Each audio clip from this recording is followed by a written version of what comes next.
Hello, excuse my voice. I am sick, but I'm going to be doing um, our presentation over CEA number 3, Historical Timeline.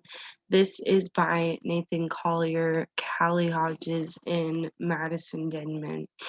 And so our first slide is going to be over Brown versus Board of Education.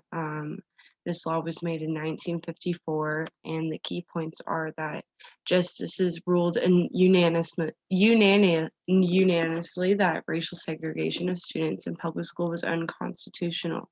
It claimed that schools violated the 14th Amendment of the Constitution.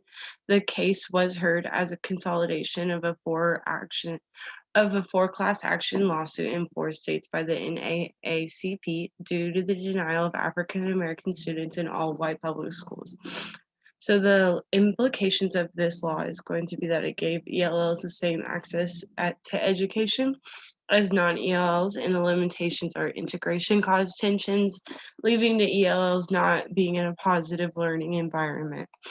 And so that brings us to our next slide, which is the Title VII Bilingual Act of 1968. The key points of this is that it was signed by Lyndon B. Johnson. It provided grants to support bilingual education programs.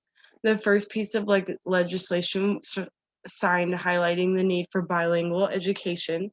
Since 1969, it had been reauthorized 7 times, but each time expanding coverage to more programs.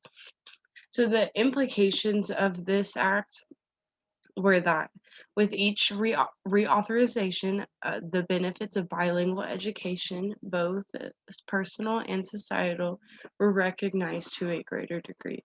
And then the limitations of this were originally applied only to students with Spanish surnames, later was expanded to include all children with limited speaking ability.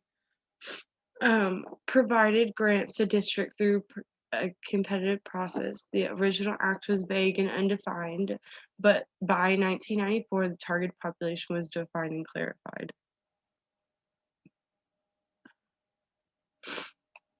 Um, so that brings us on to our next one, which is Lau versus Nicholas, 1970. Um, the U.S. Supreme Court ruled the rights of language minority students. Students are given equal treatment, not just equal access to facilities. English-only curriculum.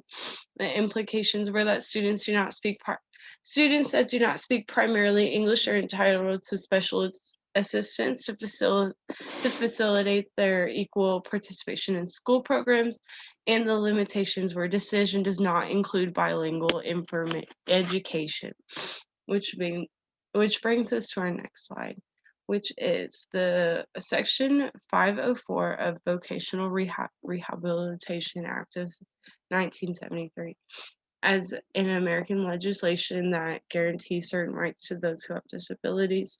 It was one of the first U.S. federal civil rights acts that offered protection for people with disabilities.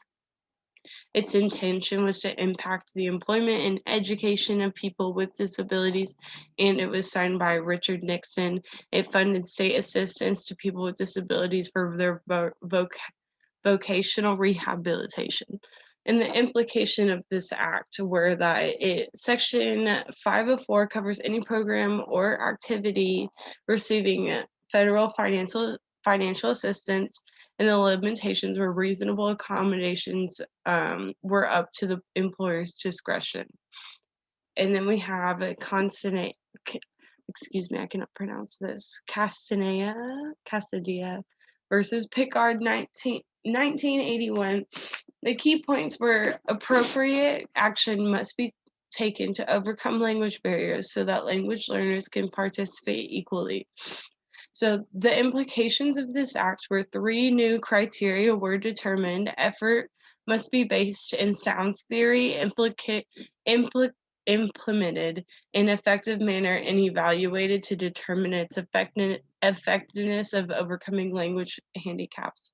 And the limitations of this law was that appropriate education can be difficult to determine, so it's up to discretion.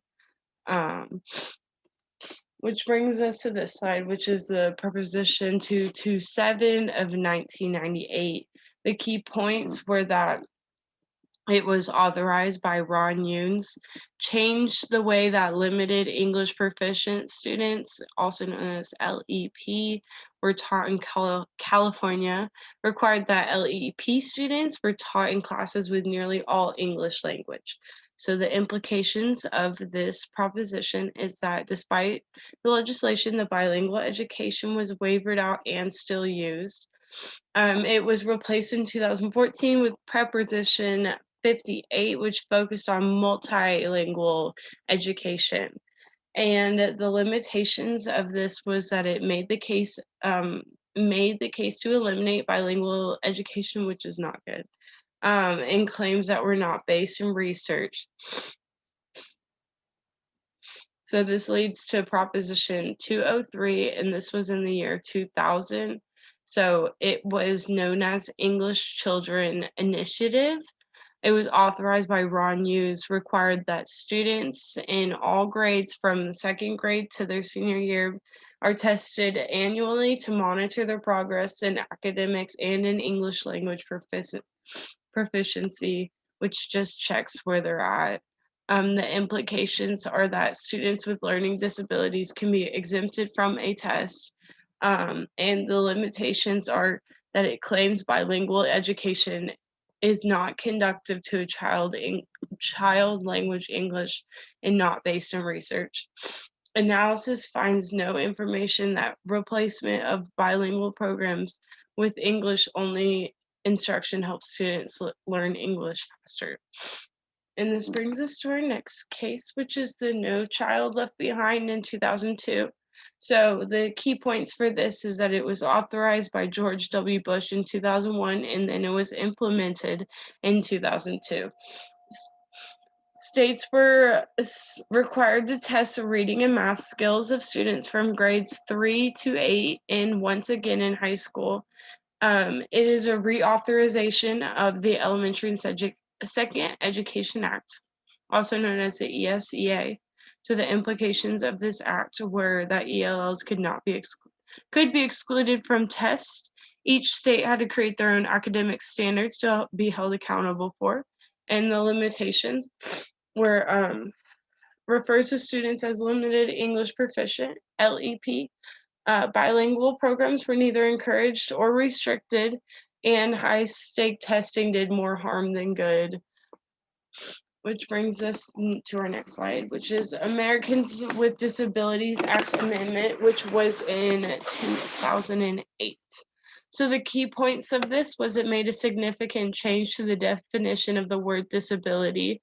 It made it easier for those seeking protection from the ADA established that their disability is defined under law. It made it difficult to prove that an impairment is a disability. So the implication of this act is that it widened the term of disability. More people could get the term of disability, but the limitations were that it made disability more specific, which made certain people with disabilities harder to get that term of disability. Which leads us to our last case, which is Every Student Succeeds Act of 2015. So the key points of this was signed by Barack Obama in 2015. It maintains the standards and requirements of No Child Left Behind, but also it gave states more flexibility within their own programs. So the implication of this was state level standards must align with college and career standards. Academic achievement standards were set accordingly to the economic and racial makeup of the school, with considerations for ELLs and students with disabilities specifically. And then, so the limitations of this act was it was based on high stake testing, which cannot always be accurate because of test anxiety and language disabilities and all that. And that brings us to our last slide, which is our references. So thank you for coming to our presentation.